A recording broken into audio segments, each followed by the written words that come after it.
Cell wall. Last class में हमने discuss किया था transport across cell membrane.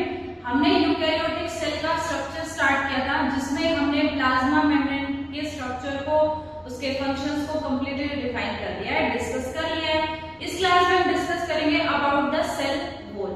As you know about cell wall basically is outermost layer of any cell. अगर हम बात करें प्रोकैरियोटिक सेल की, तो प्रोकैरियोटिक सेल के अंदर जो आउटर लेयर होती है किसी भी सेल की, वो क्या कहलाती है? Cell wall. बट अगर हम बात करें यूकैरियोटिक सेल, तो यूकैरियोटिक सेल के अंदर हम जब देखते हैं कि मोस्टली यूकैरियोटिक सेल कंटेन नहीं करता सेल वॉल को। बट एक एग्जांपल हम इसमें लेते हैं प्लांट सेल। प्लांट की जो सेल है उसकी जो आउटर लेयर होती है वो क्या होती है? Cell wall. आउटर लेयर क्या है? Cell wall. अगर हम बात करें क्या यूकैरियोटिक सेल के अंदर या नॉर्मल जो यूकैरियोटिक हमने बोला जिसके अंदर प्लांट सेल वॉल नहीं है, तो क्या उसका जो फंक्शन है वो परफॉर्म नहीं होगा? उसका जो फंक्शन है वो नॉर्मली कौन परफॉर्म करेगा? वहां पर जो उसकी आउटर लेयर है, और उसकी आउटर लेयर क्या है? Plasma membrane. अभी फिलहाल हम बात कर रहे हैं सेल वॉल की। तो सेल वॉल सभी सेल के अंदर प्रेजेंट नहीं होती। इसका एग्जाम्पल अगर हम लेते हैं, जैसे कि हमने बात की बैक्टीरिया की आउटर लेयर क्या होती है? Cell wall. अगर नेक्स्ट हम बात करें फंगी की भी आउटर लेयर क्या होती है? Cell wall. अगर हम बात करें एल्गी, तो एल्गी की भी जो आउटर लेयर होती है वो क्या होती है? Cell wall. अब आपका ये क्वेश्चन रहेगा, क्या सबकी जो सेल वॉल है वो सेम सब्सटेंस से फॉर्म होती है या फिर सबके सब्सटेंस अलग अलग होते हैं? तो जैसे अगर हम बात करें प्लांट की जो सेल वॉल है वो किससे बनी होती है? सेलुलोज से बनी होती है। अगर हम बात करें बैक्टीरिया, तो बैक्टीरिया की जो सेल वॉल है वो किससे बनी होती है? पेप्टिडोग्लाइकन से। किससे बनी होती है? पेप्टिडोग्लाइकन से। और अगर हम बात करें फंगी, तो फंगी की जो आउटर लेयर है वो किससे बनी होती है? काइटिन से बनी होती है। अगर हम बात करें एल्गी, तो एल्गी की सेल वॉल कुछ सब्सटेंस, जैसे कि हम बात कर सकते हैं गैलेक्टेन से बनी होती है, मैग्नीज से बनी हो सकती है, कुछ अमाउंट में सेलुलोज भी हो सकता है, कुछ अमाउंट में हेमीसेलुलोज भी फॉर्म कर सकता है। तो हर किसी की जो सेल वॉल है वो अलग अलग सब्सटेंस से फॉर्म होती है। अगर हम बात करें कि ये ऑल ओवर सेल को क्या करता है, मतलब इसका मेन क्या फंक्शन होता है, तो जैसे मान लो आपको माइंड में एक चीज तो चली गई कि ये सेल की क्या है? आउटर लेयर है। आउटर लेयर है, इट मींस ये क्या करेगी? उस सेल को प्रोटेक्शन प्रोवाइड करेगी। क्या प्रोवाइड करेगी? प्रोटेक्शन प्रोवाइड करेगी। क्या सिर्फ इसका एक ही फंक्शन है या फिर कोई और फंक्शन है? तो हम बात करेंगे, जैसे आपको पता है कि हर एक सेल की एक स्पेसिफिक शेप होती है, वो चेंज नहीं हो सकती। जैसे कुछ सेल जो है जैसे कि अलग अलग अपनी शेप को कंटिन्यूअसली चेंज करता रहता है, जैसे कि अमीबा। बट अमीबा एक ऐसा यूकैरियोट है जिसके अंदर आउटर लेयर सेल मेम्ब्रेन होती है, ना कि सेल वॉल होती है। बट अगर बात करें नॉर्मल किसी भी सेल की, जैसे कि प्लांट सेल की, तो प्लांट सेल की जो शेप है वो फिक्स होती है, यही रहेगी। तो इस चीज को मेंटेन करना, वो मेंटेन करने का फंक्शन किसका होता है? सेल वॉल का। किसका फंक्शन होता है? सेल वॉल का। या फिर इसके अलावा हम बोल सकते हैं कि कोई भी सेल है वो ब्रस्ट हो सकती है, फूट सकती है, या फिर ब्रेक हो सकती है, डिहाइस हो सकती है। तो उस चीज से भी कौन प्रिवेंट करके रखता है? उसको सेल वॉल प्रिवेंट करती है। अब आप ये कहेंगे क्या सेल वॉल के अंदर एक ही लेयर होती है या फिर अलग अलग लेयर होती है? तो जैसे अगर हम बात करें यंग प्लांट की, तो यंग प्लांट के अंदर सबसे पहले सेल वॉल की कौन सी लेयर डेवलप होती है? तो आप बोलोगे सबसे पहले कौन सी लेयर डेवलप होती है सेल वॉल की? Primary wall. कौन सी लेयर डेवलप होती है सबसे पहले? Primary wall. जैसे जैसे प्लांट एज होती जाएगी उसकी, तो प्राइमरी वॉल के अंदर ही नॉर्मली हमारे दिमाग में ये रहता है कि उसके ऊपर डेवलप होगी, बट ऐसा नहीं है। प्राइमरी वॉल के अंदर एक और वॉल डेवलप होगी जिसको हम बोलेंगे सेकेंडरी वॉल। क्या बोलेंगे? Secondary wall. अब आपको पता है जैसे ये एक सेल है और इसके साइड में ये एक और सेल है, क्या ये दो सेल आपस में कनेक्ट होगी या नहीं होगी? तो कनेक्ट होती है, एक चीज होती है जिसको हम बोलते हैं मिडल लैमिना। क्या बोलते हैं? Middle level. इससे आपको एक चीज तो क्लियर हो गई कि सेल वॉल की टोटल कितनी लेयर है, 3 लेयर है। कौन कौन सी लेयर है, प्राइमरी है, सेकेंडरी है और थर्ड मिडिल लेयर।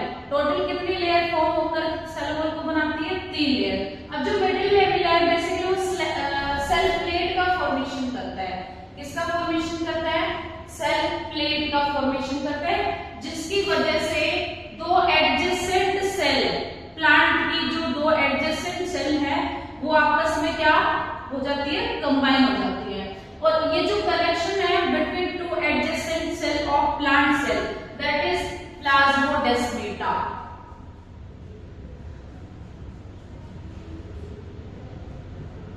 ये जो दो सेल के बीच का जो कनेक्शन है उस कनेक्शन को हम क्या बोलते हैं, प्लाज्मोडेस्माटा। नेक्स्ट पार्ट जब हम बात करते हैं कि सेल का जैसे टोटल कंपोनेंट हमने डिस्कस किए, एक है प्लाज्मा मेम्ब्रेन, दूसरा भी मैंने डिस्कस किया सेल वॉल। नेक्स्ट जो है बेटा वो है न्यूक्लियस, क्योंकि आपको पता है यूकेरियोटिक सेल के अंदर क्या प्रेजेंट होता है, न्यूक्लियस। अगर हम जब सिंपली न्यूक्लियस के स्ट्रक्चर को बनाते हैं तो न्यूक्लियस कैसा होता है, डबल मेम्ब्रेन बाउंड स्ट्रक्चर होता है। आउटर मेम्ब्रेन या फिर इसको बोल सकते हैं आउटर न्यूक्लियर मेम्ब्रेन, इसको बोलेंगे हम इनर न्यूक्लियर मेम्ब्रेन। मैं ऑलरेडी आपको बता चुकी कि न्यूक्लियस के अंदर जो फ्लूइड होगा उसको हम क्या बोलेंगे, न्यूक्लियोप्लाज्म बोलेंगे। देन उसके बाद अगर हम बात करें वर्ड होता है न्यूक्लियर पोर। न्यूक्लियर पोर, और पोर का मतलब होता है होल। ये जो न्यूक्लियर मेम्ब्रेन है इनमें छोटे छोटे क्या प्रेजेंट होते हैं, पोर्स प्रेजेंट होते हैं, जिनको हम बोलते हैं न्यूक्लियर पोर। जैसे ये सेल है, अगर सेल के साइटोप्लाज्म से कोई भी चीज न्यूक्लियस के अंदर एंटर करनी है या फिर न्यूक्लियस से बाहर जाना है साइटोप्लाज्म से, तो किसके थ्रू जाएगा, वो न्यूक्लियर पोर। हम ओवरऑल ये बोल सकते हैं कि न्यूक्लियर पोर का फंक्शन होता है ट्रांसपोर्टेशन करना साइटोप्लाज्म से न्यूक्लियस के अंदर, न्यूक्लियस से साइटोप्लाज्म के अंदर। अगर हम बात करें न्यूक्लियस के और कंपोनेंट की, जैसे ये न्यूक्लियस है, न्यूक्लियस के अंदर थ्रेड लाइक स्ट्रक्चर होता है जिसको हम क्या बोलते हैं, क्रोमेटिन। क्या बोलते हैं उसको हम, क्रोमेटिन। क्रोमेटिन बेसिकली क्या है, डार्क स्ट्रेन स्ट्रक्चर होता है। अगर हम बोल सके इन्हीं से ही आगे जाके क्या फॉर्म होते हैं, क्रोमोसोम। बट कैसे, आपके माइंड में क्वेश्चन क्या है कि ये कैसे पॉसिबल है कि क्रोमेटिन से क्रोमोसोम फॉर्म हो गए।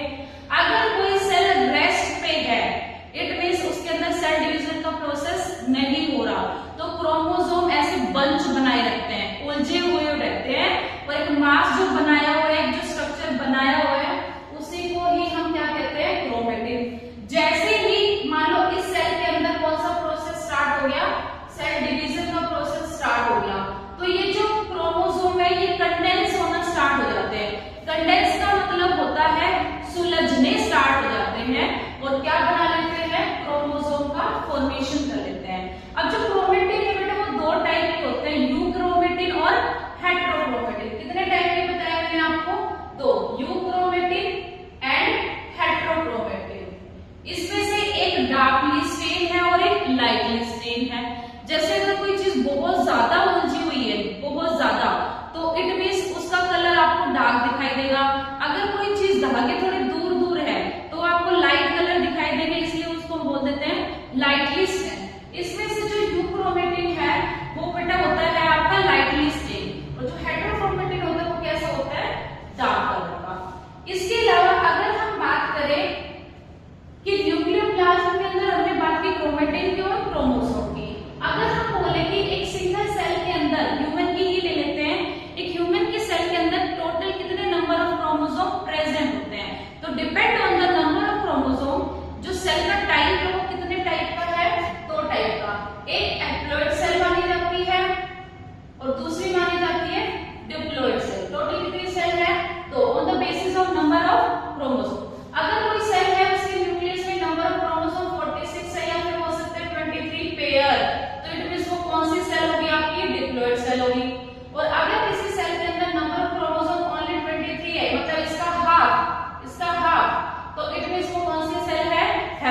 मेल के अंदर स्पर्म के अंदर नंबर ऑफ क्रोमोसोम 23 मिलेंगे, बाकी सारी सेल के अंदर 46 मिलेंगे।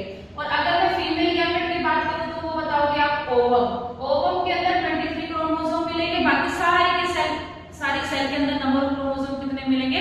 46। नेक्स्ट आपको न्यूक्लियस आ गया। अब न्यूक्लियस में कोई पर्टिकुलर फंक्शन है क्या, ऐसा कुछ आपके माइंड में गया होगा तो आपने एक वर्ड सुना होगा हेरिडिटी, या फिर हम बोल सकते हैं इनहेरिटेंस। क्या बोल सकते हैं? इनहेरिटेंस। इसमें क्या है? इनहेरिटेंस एक फिनोमिना है, एक प्रोसेस है जिसमें कैरेक्टर ट्रांसफर होता है फ्रॉम पेरेंट्स टू ऑफस्प्रिंग। आप डेफिनेशन क्या बताएंगे? The process of transfer of character from parents to offspring. अब कई बार आपके माइंड में क्वेश्चन जाता है कि हमारी आईज मदर में जा रही है, हमारा कलर है, हेयर कलर है, वो फादर पे गया है, तो इट मींस हम कॉम्बिनेशन है, मदर के और फादर के क्या है? हम कॉम्बिनेशन है। वो कैसे पॉसिबल हुआ? कौन सा प्रोसेस के थ्रू पॉसिबल हुआ? वो इनहेरिटेंस। आपको एक चीज पता है, स्पर्म और ओवम जब आपस में फर्टिलाइज करते, फ्यूज करते तो गैमेट बनाते हैं, और उन्हीं गैमेट से एक न्यू इंडिविजुअल का फॉर्मेशन। इसके अंदर 23 क्रोमोसोम है, इसके अंदर भी 23 क्रोमोसोम है। जब ये दोनों सेल आपस में फ्यूज करेगी तो एक डिप्लॉइड सेल बनाएगी जिसके अंदर नंबर ऑफ क्रोमोसोम कितने हैं? 46 है। कितने हैं? 46 प्रेजेंट है।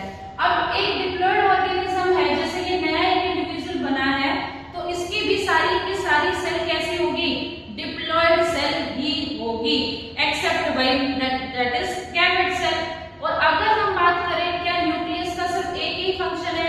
अब एक वर्ड और सुना होगा आपने, जेनेटिक मटेरियल, कि आपकी बॉडी में जेनेटिक मटेरियल क्या है, तो आप बताओगे डीएनए। ऑलमोस्ट सभी ऑर्गेनिज्म के अंदर जो जेनेटिक मटेरियल प्रेजेंट होता है वो क्या होता है? DNA, except retroviruses. जो रेट्रोवायरसेस होते हैं उनका जो जेनेटिक मटेरियल होता है वो क्या होता है? आरएनए। नेक्स्ट जैसे हमने डिस्कस किया first plasma membrane, second cell wall, third हमने न्यूक्लियस को डिस्कस देखा। उसके बाद जो पार्ट है लास्ट आपका, दैट इज साइटोप्लाज्म। जो किसी भी सेल का जो फ्लूइड मैट्रिक्स है जो न्यूक्लियस के बाहर प्रेजेंट होता है, that is cytoplasm. Jelly like substance present around the nucleus is called cytoplasm. इस साइटोप्लाज्म के अंदर हमें देखने को मिलते हैं various type of cell organelles. क्या देखने को मिलते हैं? बहुत सारे सेल ऑर्गेनल, जैसे कि ईआर, माइटोकॉन्ड्रिया, राइबोसोम, लाइसोसोम। अब